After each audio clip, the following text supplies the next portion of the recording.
Hey guys, Joe here, and in today's video we are going to start the reconstruction, modification, or whatever you want to call it, of my personal gaming rig and bringing it to the standard that it should be for this channel.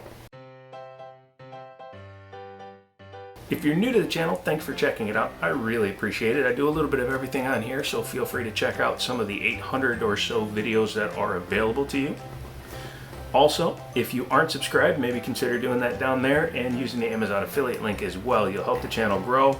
That is a wound vac for those of you that are new to the channel, and you'll help me be able to afford to do things like what we're doing today. Now, this is actually going up on both channels that I currently have, and it's thundering like a son of a gun outside. So this is actually going to be re-edited and put up on both channels. So if I jump around in my speech, you'll know why. What we need to do today is actually start building my gaming PC back up.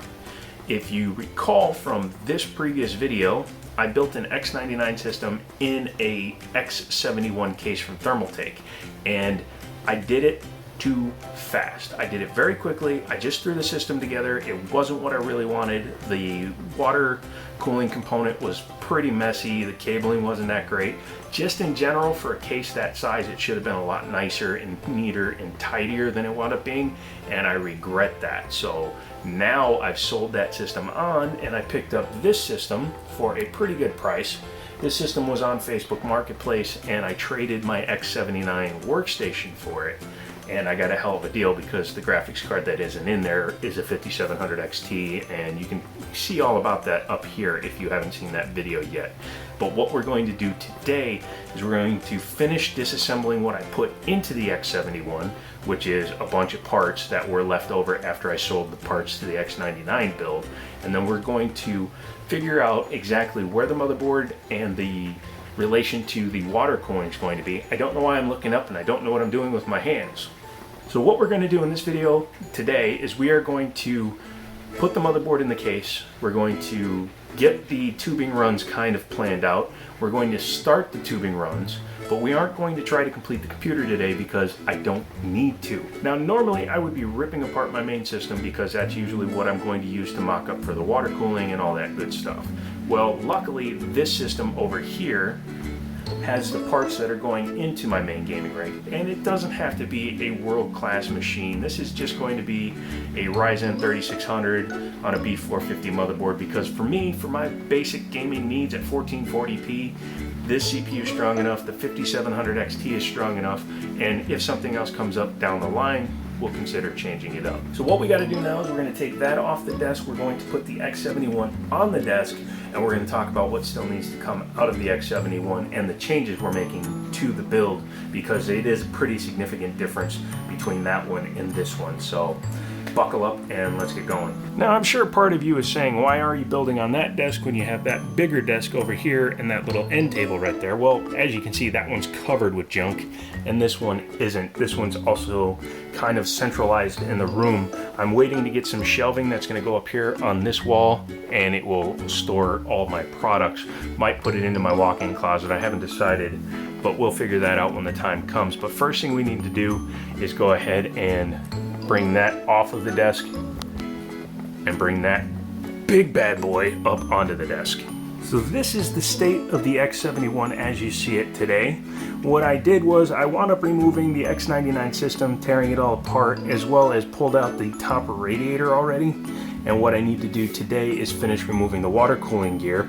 I put that secondary Enermax water pump res combo in there just so I could put it in parallel in the lines and start cleaning that, because that got really bad. I used a orange actually Primo Chill fluid, and it did not go well. So I'm going to continue pulling that out. And then down here is where one of the biggest changes is going to occur. As you can see down there, I have 3 fans, but there's also a 240 millimeter radiator down there. This new system is not going to have a water-cooled GPU, so because of that, I don't need to have the radiator down there, which means I'm going to be relocating the radiator and the pump up into the upper compartment, which will make it easier to run that 480 millimeter radiator, which you see kind of attached to the reservoir tube, as well as a 360 millimeter radiator up top. So that is the plan, that is what we're going to do. So what I have to do next is pull out some parts. I'm going to move you back a little bit and kind of lock you into position so that I can do this. So obviously we're going to take this out first. This was the Enermax pump res combo that we aren't reusing, and we can just cut these tubes because these tubes are shot. I am going to be needing the tubing for something else, or the res for something else, not the tubing. But we will get to that when we get to that, cross that bridge when we get to it. But yeah, you can see the residue that's left over from the Primo Chill fluid. So I will never use a pastel or a solid fluid again. We are only going to use clear fluids from this point on. Next thing you do, I'm going to spin it around because we need to verify that we have everything pulled out. And I need to pull out these aftermarket fans.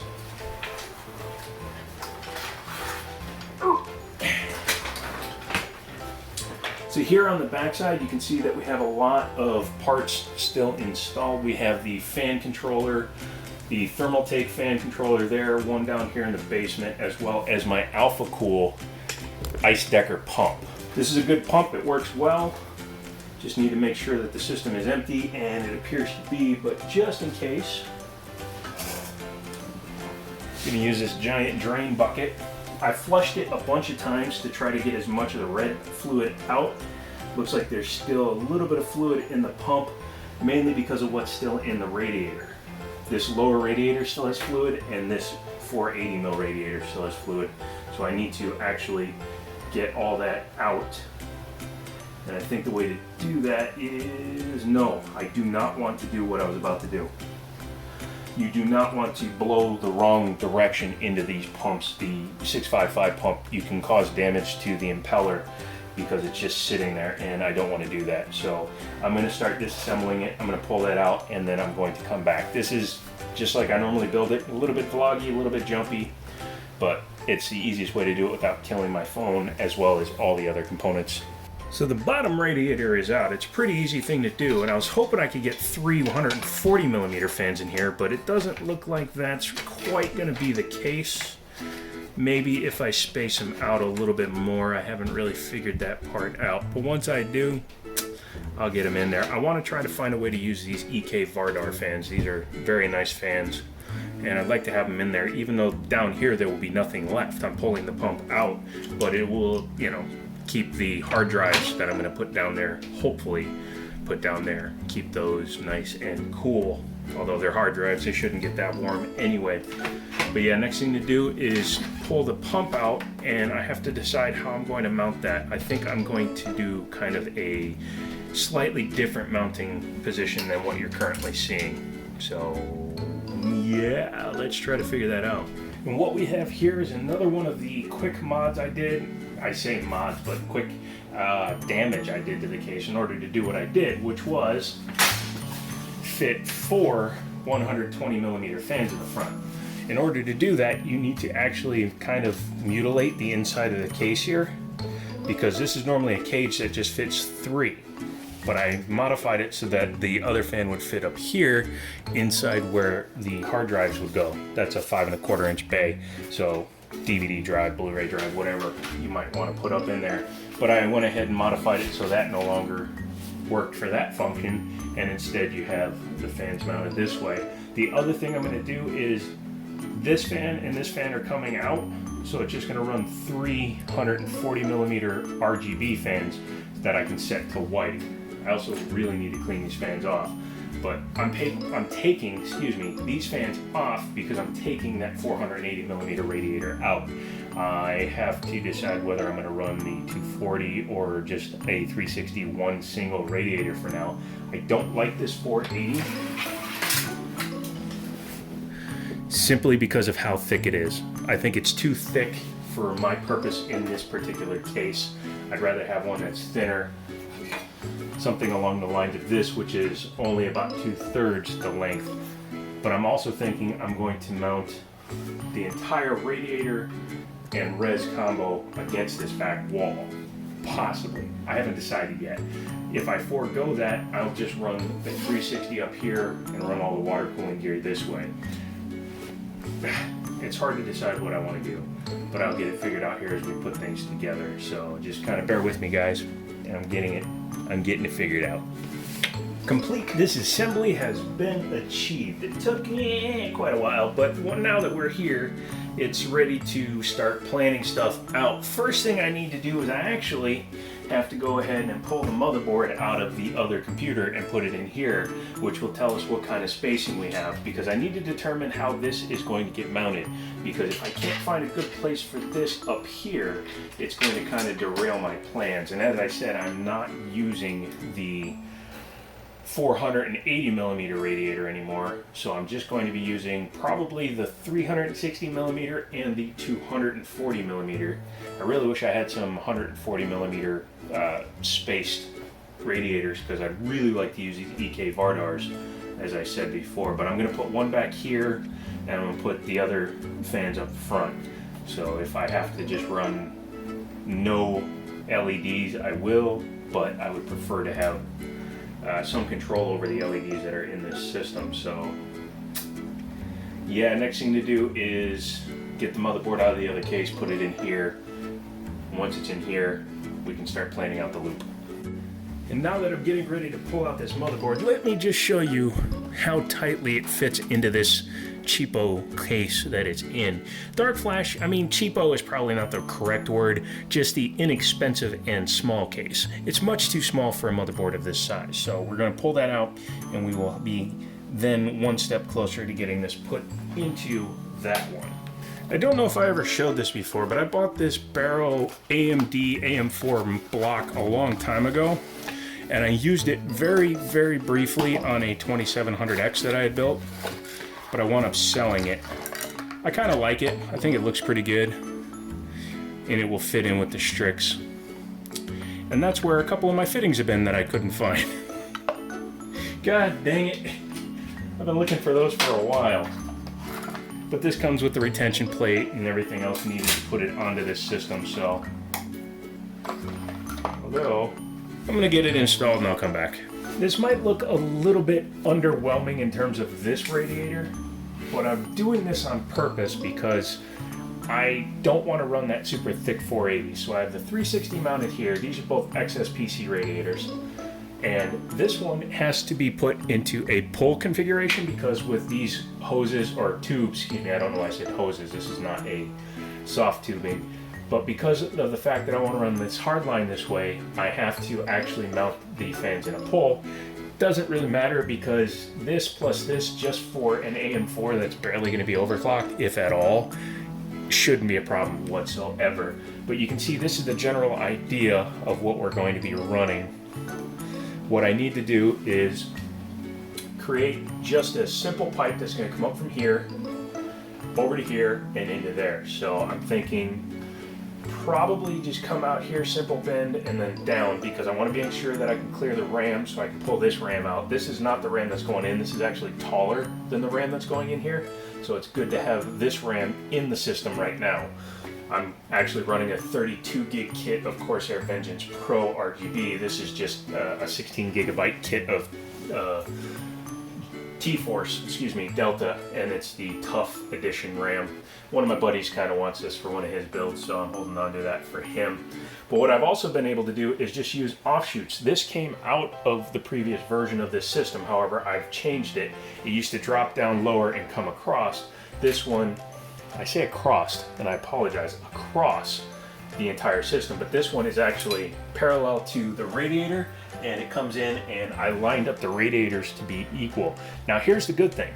If I want to, I can go ahead and change this out for another radiator at some point. I can add a different radiator, but I kind of don't think it'll need it. And it does leave this a little bit of empty space, but I'll have to live with that for now. If I change my mind up and I decide to run a different system, all I'll need to do is either run a different 90 or just make one of these tubes and one of these tubes, and I can add another 360. I haven't really decided. I'll figure that out when the time comes. I may not do anything and just be happy with that. Maybe I'll make a little banner or something that says, "Hi Mom," and we'll just run with that. But what I'm doing right now is using some more of these offshoots, because this one doesn't have to be perfect because it's going to go back here. But because of the multi-port on the res that I have on here, I can actually cut this down and make it so that it's the right size to work right here. And that's the next goal, is to get this one mounted up. And once that one's up, then I will do the inlet and then the one that goes out to the radiator itself. Those ones will be pretty easy, and hopefully I won't have to do much in the way of any sort of bending. I really don't like bending if I don't have to. It's just time consuming and a pain in the butt. So, but I'm gonna get back to it. It's coming along nicely. We'll get that in there. So believe it or not, I got all of this done without using a single new piece of tubing. This is all stuff from a previous build, and as you can see, most of it is parallel. This is working right, this is working right, this is pretty nice.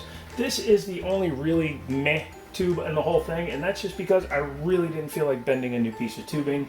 I can't find my silicone insert, and that was the #1 reason why. But it will be back a little bit, so you're not going to see it as well inside the system. And yeah, so that makes me happy. But what I need to do now is I actually have to pull all the tubes back out, clean the edges, chamfer them a little bit, and then they will be ready to install permanently. Then I can run the system and get it kind of leak testing. I'm not going to just finish putting it together just to throw it together and have it leak. So that is it for this episode. This is actually going to be a two-parter. So I'm going to come back with it filled and running with some water in it. I'm going to run it with SysPrep in order to get it ready for an actual coolant fill. And once we do that, then we will be good to go. But yes, and as a tip for any of you water cooler builders, is don't just run it after doing this. You need to take the tubes out and make sure that they have clean edges. Otherwise you can run into a few problems. Plus I don't have fittings here. So, that was a stupid move on my part. But I'll get that changed up and get this thing bled out and we will get going. So again, that's it for this episode. Come back for the next episode. It will be up tomorrow and we will continue going. But if I just try to make this one episode, it would be like a 38-minute long episode, and I don't think anybody would be happy at that point. So that's what we'll do. We'll just keep going, and we'll get this computer done. So that's me, that's Joe, that's the Jiminy Show. Don't forget to subscribe, use my Amazon affiliate links, and as always, I'll talk to you later.